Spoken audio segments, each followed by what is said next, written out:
offices. Bruce Cohn's up there. We have a little appointment.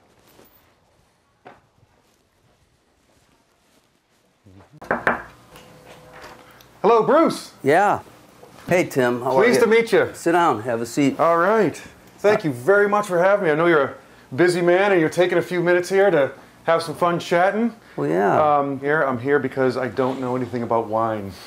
On these explorations that I've been going through these vineyards and wineries, I'm learning about wine, the making of wine, but I'm also learning that there are super interesting people that run these wineries and work these wineries. But I understand your background is super amazingly exciting. You were in music for a long time. Well, it's a lot different than coming out of a wine family, but we're a lot alike. When I started, I didn't know anything about wine until '74 when I bought this. Yeah. I was lucky enough to meet Charlie Wagner, the owner of Camus Vineyards.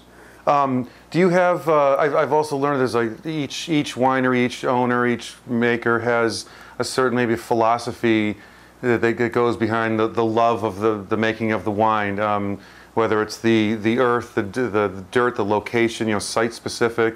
And I mean, your grapes terroir is what we call that, and that term means site specific microclimate and the actual soils that are on the property. The exposure, does it face east, west, south, right, north? Is it hill, is it flat? Is it gravelly loam, is it clay?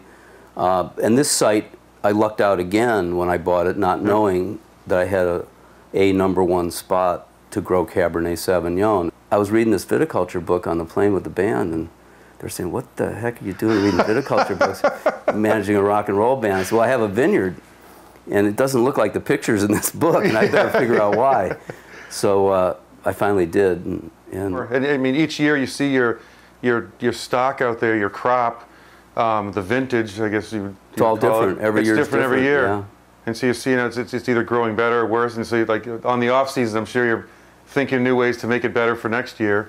Well, it's farming, it's agriculture, and Mother Nature's in control. Yeah. And when Mother Nature's in control, we're trying to figure out, okay, how much crop should we drop off the vines to make our high-end cab? Right. We don't know what the weather's going to be like the rest of the summer, but you have to guess. You have to guess. Is it going to be a hot summer? Is it going to be cool? Can we ripen a lot of grapes? Can we ripen a few grapes? So there's a lot of guesswork and judgment calls that you do throughout the year. Almost like a gamble. I mean, it's big gamble. This is one shot. Makes Vegas look easy. This thing about the accessibility of a winery, of a vineyard, for people that don't know about wines.